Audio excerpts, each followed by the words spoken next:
오늘은 말씀 그대로가 우리 삶의 모든 문제의 답이다. 이 한 문장을 여러분 마음 깊이 새기며 함께 묵상하려 합니다. 우리의 인생은 참으로 복잡하죠. 때론 왜 이런 일이 일어나는지, 왜 나만 이런 어려움을 겪는지 답이 보이지 않을 때가 있습니다. 그럴 때 우리는 자꾸 사람의 말, 세상의 여러 가지 방법을 찾아가지만 결국 답은 하나님의 말씀 안에만 있습니다. 시편 119편 105절의 말씀입니다. 주의 말씀은 내 발의 등이요 내 길의 빛이니이다. 이 말씀이 얼마나 현실적인지 아세요? 우리가 걸어가는 인생의 길은 어둡고 때로는 안개가 자욱해서 한 발 앞도 보이지 않을 때가 있습니다. 그때 필요한 건 멀리까지 비추는 탐조등이 아니라 내 발 앞을 비춰주는 등불 한 개입니다. 그게 바로 하나님의 말씀이에요.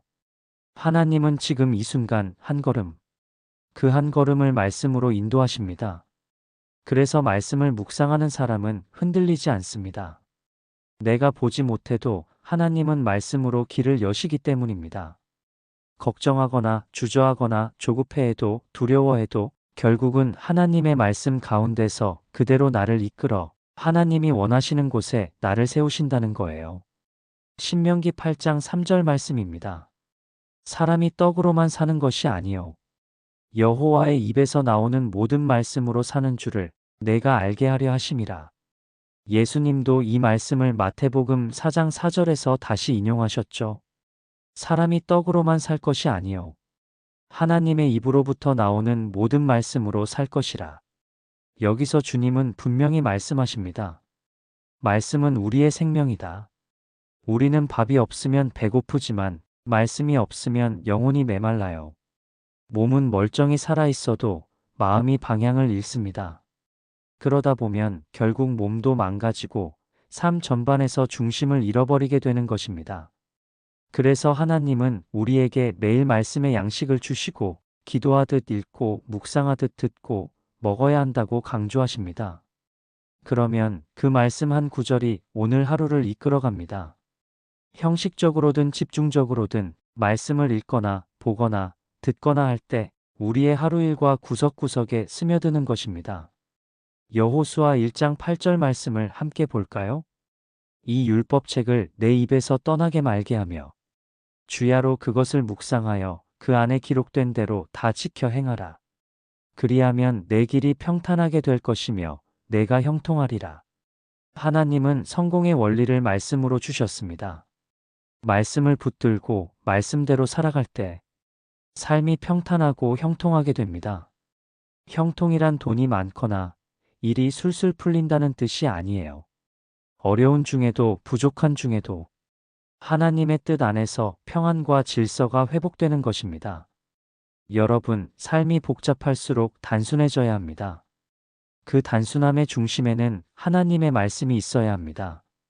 시편 19편 7, 8절입니다.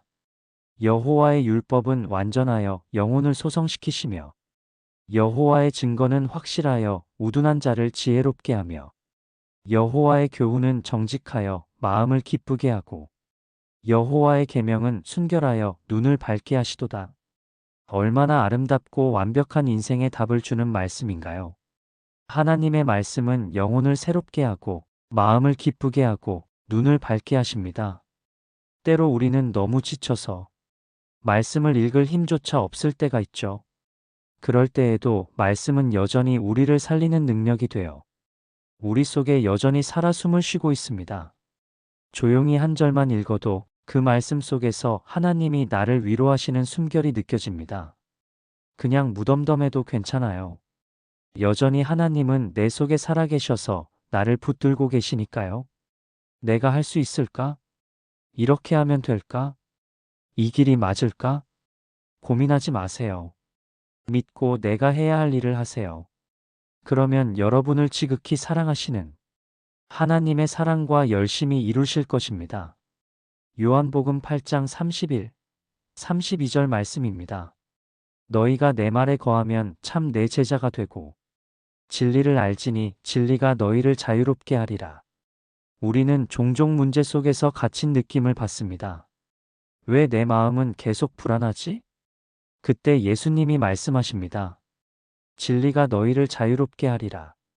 진리란 바로 하나님의 말씀이에요. 말씀은 우리를 속박에서 끌어내고 묶여있던 마음의 사슬을 풀어줍니다. 그래서 말씀 안에 거하는 사람은 환경이 아니라 진리에 의해 자유를 누립니다. 디모데후서 3장 16, 17절 말씀입니다. 모든 성경은 하나님의 감동으로 된 것으로 교훈과 책망과 바르게 함과 의로 교육하기에 유익하니 이는 하나님의 사람으로 온전하게 하며 모든 선한 일을 행할 능력을 갖추게 하려 함이라. 성경은 단순한 종교 서적이 아닙니다. 하나님의 숨결이 담긴 생명의 책입니다. 이 말씀은 우리를 온전하게 만들고 삶의 모든 영역에서 선한 일을 행할 능력을 줍니다. 그러니까 말씀은 우리 인생의 매뉴얼이자 해답서입니다. 문제가 있을 때 답을 찾지 못할 때 그 답은 이미 말씀 안에 기록되어 있습니다. 우리가 찾지 못했을 뿐이죠. 사람의 관점에서 위대하신 하나님을 판단하지 마세요. 그분은 측량할 수 없는 사랑과 완벽함을 가지신 분입니다.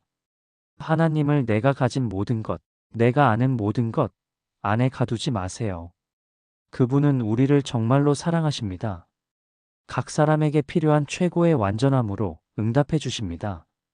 히브리서 4장 12절 말씀입니다. 하나님의 말씀은 살아있고 활력이 있어 좌우의 날선 어떤 검보다 예리하여 혼과 영과 및 관절과 골수를 찔러 쪼개기까지 하며 또 마음의 생각과 뜻을 판단하나니 이 말씀은 정말 놀랍습니다. 세상의 어떤 것도 사람에게 참된 행복을 주지 못합니다. 그러나 말씀은 합니다. 성격, 습관, 가치관, 기질, 지식, 경험, 명예, 성공, 꿈, 가계에 흐르는 어두운 것들을 찔러 쪼갤 수 있습니다. 하나님의 말씀은 단지 과거의 역사나 사람 이야기가 아니라 지금 이 순간에도 살아 역사하는 능력이에요. 말씀은 우리의 마음을 찔러 변화시킵니다. 우리 안의 상처, 두려움, 교만, 슬픔을 드러내고 그곳에 하나님의 빛을 비추십니다. 그래서 말씀을 들으면 눈물이 나고 말씀을 붙들면 마음이 다시 일어납니다. 우리의 생명은 마음에 있으니까요. 야고보서 1장 22절 말씀입니다. 너희는 말씀을 행하는 자가 되고 듣기만 하여 자신을 속이는 자가 되지 말라. 하나님의 말씀은 듣는 데서 끝나면 안 됩니다. 행함, 즉 삶의 순종으로 완성됩니다. 말씀을 믿고 순종할 때 그 말씀이 우리 현실 속에서 열매를 맺습니다. 말씀을 머리로만 아는 사람은 지식을 얻지만 마음으로 행하는 사람은 삶의 변화를 경험합니다. 사랑하는 여러분, 오늘 우리가 함께 나눈 말씀들을 통해 하나님이 분명히 말씀하십니다. 내 말 안에 내 인생의 모든 해답이 있다. 문제의 크기보다 말씀이 크고 환경의 어둠보다 말씀의 빛이 더 강합니다. 그래서 우리는 오늘도 이렇게 고백할 수 있습니다. 주의 말씀은 내 발의 등이요 내 길의 빛이니이다. 오늘 하루 말씀 그대로 믿으세요. 그리고 말씀 그대로 살아내세요. 그 안에서 하나님께서 여러분의 길을 인도하시고 회복하시고 형통케 하실 것입니다. 말씀 그대로가 우리 삶의 모든 문제의 답입니다. 오늘도 말씀 안에서 평안하시길 바랍니다. 구독, 좋아요는 말씀 묵상의 길을 함께 걷는 작은 발걸음이 됩니다. 아멘.